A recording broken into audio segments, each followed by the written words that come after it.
who would score it.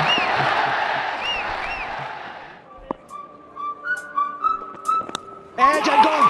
First success.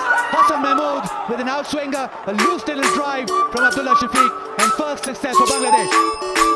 Well, we were talking about holding on to the good line and হাতে হাতে কোটি প্রাণে এক সুর ছিলাম থাকবো সাথে চলো যাইবো